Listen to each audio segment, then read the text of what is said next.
Hey lovies, this is Love from Level Up Consulting Firm, and today we will be talking about the importance of being picky. So how many of you know someone that will work with anybody? They're always on every set, doing every event, working with any group, don't really have a concrete goal for whatever they stand for. They're just working with anybody, trying to get their foot in every door. And I know this sounds counter to people saying that you need to put yourself out there and that you need to, be open. But there's something beautiful about being picky with who you work with and really prioritizing you as a professional. So I'm going to jump right into the video. You want to be picky, number one, because of your reputation.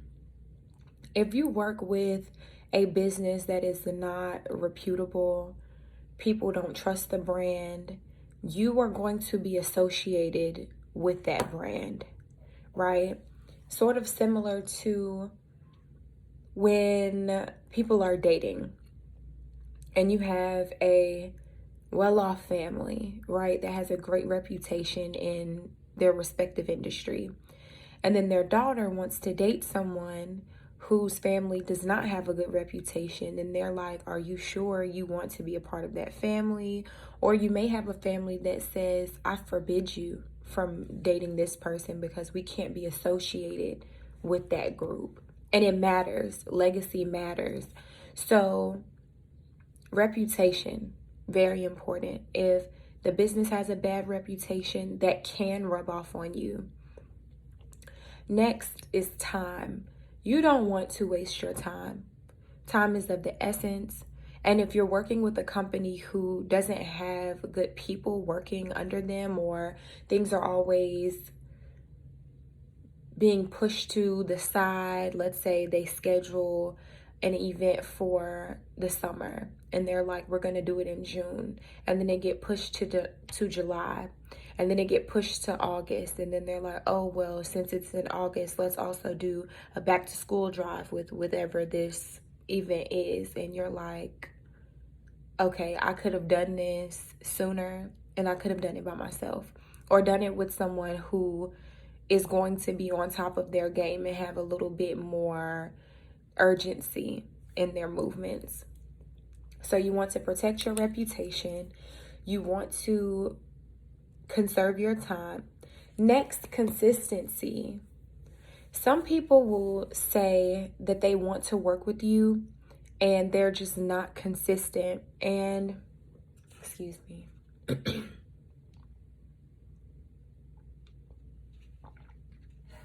And they're just not consistent.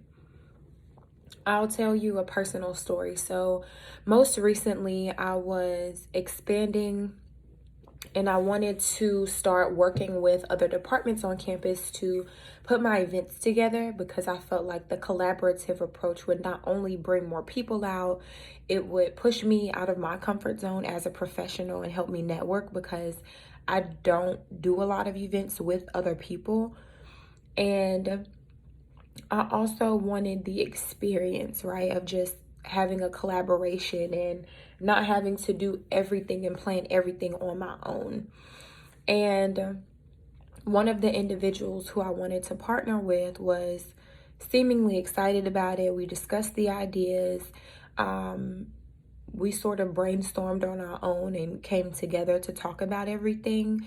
And literally everything I had on my list that I wanted to do, she had on hers. And so it was just synchronicity. So I'm like, okay, cool. I will go with the things I have and move forward from there. And so she was asking me throughout the process, oh, do you have any updates? You know, what's going on? And her one job was to book the locations for me, because I don't have access to the platform where you're able to book rooms, right? Because I'm a student. And she just was dragging her feet. She had to go out of town, which I understood at one point. And then when she returned, it still didn't get done. And so instead of me waiting for her, I went through someone else, got it complete, and I wasn't about to allow her to just use all of the work that I put in and not contribute at all. Because then it's like, okay, you put it together and I show up. And that's not what a collaboration is. Now, if I'm having someone there as a guest speaker, that would have been different. Okay, this is my event. This is what I'm doing. I want you to come speak about X, Y, and Z. And so that has to be clear, right? And so we will not be working together on that project or any other project because I do value my time. And so it is what it is. But yeah, so that consistency is everything. And so if that person is not consistent with their own business, with their own brand, in their own department, then what makes you think they're going to be consistent with yours? Because they won't. I'm here to tell you. All right. Next, experience. You want to be picky about who you work with because you want good experiences and you want your experiences to be enriching.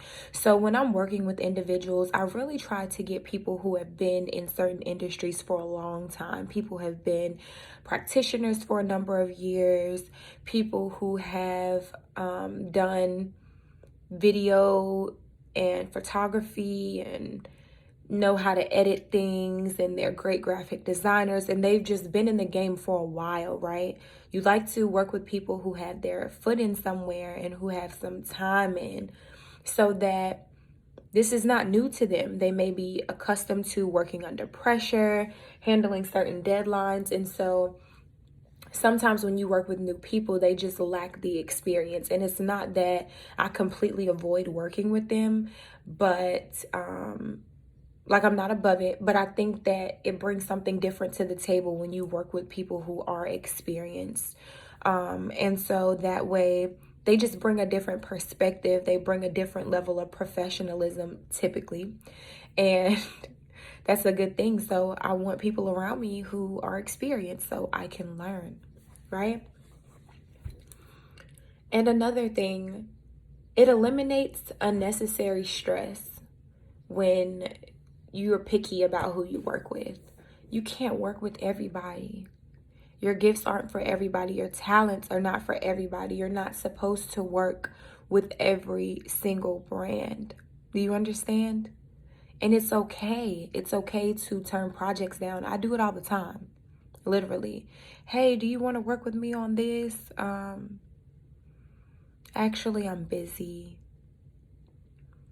Send me more details. I'll let you know.